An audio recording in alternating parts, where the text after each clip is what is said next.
Dito mo, in fact, nagalang kasama, hanggang Senado, hanggang Malacanang, meron na po kami kasama doon para sa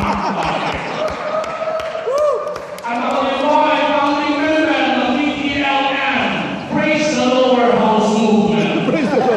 At ako ay naglingkod mula po noong 1989 as party list representative ng Mongolian Martinez, which is not a binarbecue Mongoloid or Mongol pencil, but it is our direct link to Mongolia via China, to the Pancit of Canton, the Lumpia of Shanghai, and the Luto of Macau, which connects to all of our giving bodies and all elections in the Philippines. Luto of Macau. Totoo lang po, I'm not used to speaking in occasions like this. Mga dissenting tao po kayo. Kaya ako'y sanay na congressman at senador na ang makausap. That's why, before I came here, I was nervous and distressed. In short, I was not feeling very confident. But because I cannot turn away this unique opportunity to speak to my constituents from CPC, Episcopal Commission on Social Communications, just to get over the nervousness, I decided to wear an adult diaper. Actually, I feel more confident and protected already. I swear to mga pakamuto ko. Alam po ninyo, nung una ako lapitan ni na Miss Clarissa Aldinia, para imbitahin magsalita dito sa atin ninyo, hindi sila nagdalawang salita, kung hindi agad ako. Siyempre, susi ako eh. Pero ikanawali ako dalapan sulat ni Padre Ilditimano at ang aminin ko, nagdalawang isip ako. Pero kung sinabi nila kung para saan ang event na ito, napahinuhod na lang ako. Wala akong nasabi kundi magkano.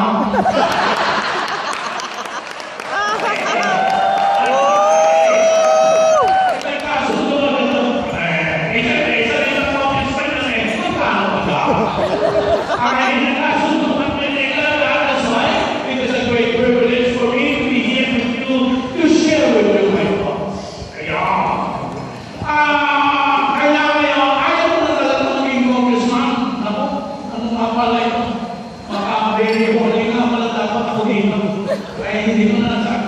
Ayaw ko na maging congressman, pero piliin ako ng aking mga constituents. Pinusumila ako ng laging concession. Tinabuhin ko. Tinusumila naman. Sabi ko na, ayaw ko na maging congressman at mayaman na naman ako. Madami ako ng kulako. Madami ako ng nakaw. Kaya ayaw ko na sana.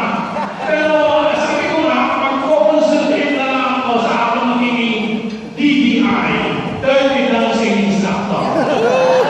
Pero, pinili ako ng mga constituents ko. Sabi natin, tinusumila ako ng laging concession at itinabuhin ko. Tinusumila ako ng kayamanan, ay kinagyan ko. Tinusumila ako ng babae. Tinikasan ko ang aking kalooban. Kaya ang congressman na rin ako. At pumayag ako, sabi ko, makakapaglingkod pa naman ako. Madami pa rin ako pwedeng ako ngayon. Especially ngayon, dami na namin magkakasama naman sa kongreso na namunuhan ko, ay kapawag na nakaulit. Sa isang interview, may nabanggit ako na magpabilis malat diyan sa Facebook at sa social media. Nasabi ko, naibulong sa akin ni General Luna na ang problema natin mga Pilipino ay hindi Amerikanismo, hindi komunismo, hindi militarismo, kundi tayo mismo. Bakit? Aba, kailangan ko tayo alamanin niya. But sa tanda na natin, ilang taon na 30 years na yung people, more than 30 years na yung people power na yan. 5 presidente na nakalapan, wala tayong nagustuhan na yung sisa. Ay, ano ba tayo? Masyado tayo pamili. Wala ko na tao. Ngayon,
PBA, politika, basketball at artista, interchangeable yung mga yan.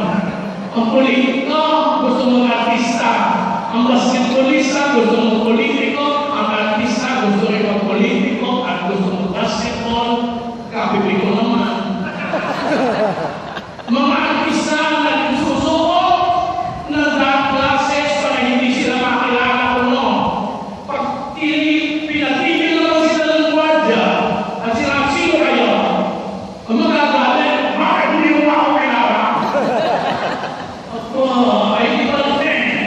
Ang tamahin niya. Kaya sinabi ko, ay malalakas ang tama natin. Mic daw. Mamaya, medyo nakaya ko yung mic niya. Kapatan ko maya. Pagkalakas tama namin mga congressmen, ay baka sabihin niyo very critical ako sa Pinoy, ay hindi po, very positive pa rin ako. Lalo na nung alam ko, Amerika ay first world lang, habang tayo ay third world lang. Ay naman tayo. World class tayo.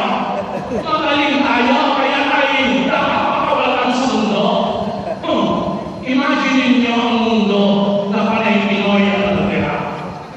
Ang Hong Kong, dahil sa hilig natin mag-shopping, magiging isang malaking tangke. Sa South America, yung Amazon jungle, sa daming punong kahoy doon, kakaubuhin natin yun, magiging isang factory ng tubig. Sa London, ang Big Ben iatas ng isang oras para swak sa Pilipino tayo. At sa China, papangkin ang Great Wall. Bakit? At yun, iihilan natin yun. Sigurado ako.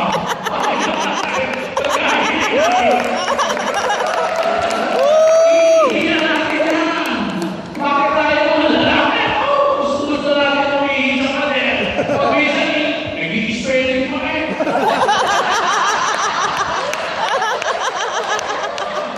Hindi pa naman dito sa spelling, kaya underline pa yan. Pag-isa niyo, italics pa. O yun, baka kilitelo pa nung nakakumpahan.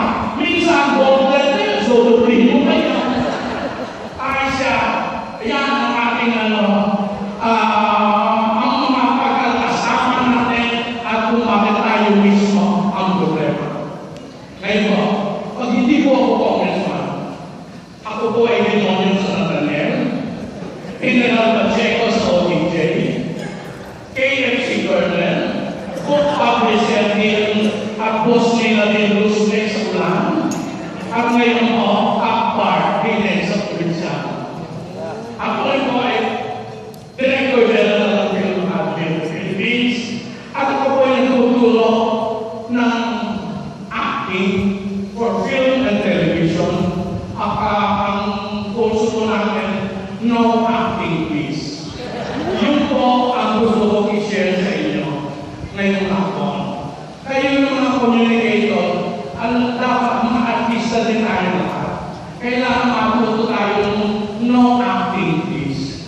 Unang-una, bakit ba no acting please? Dalawang senses po yan. Unang-una, as opposed to stage acting, yung film and television acting, para hindi ko ma-affect. Ang teatro, pag mangungulawag ka sa teatro, kailangan mo muna para malaman na nangungulawag ka. Gawin larger than life ang theater.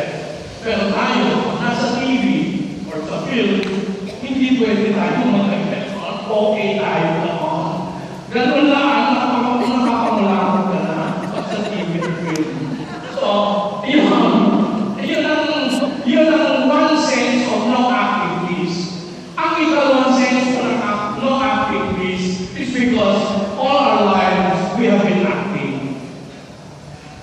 Nag-acting po tayo kasi dahil sa society, dahil sa ating parents, dahil sa peers, sa ating simbahan,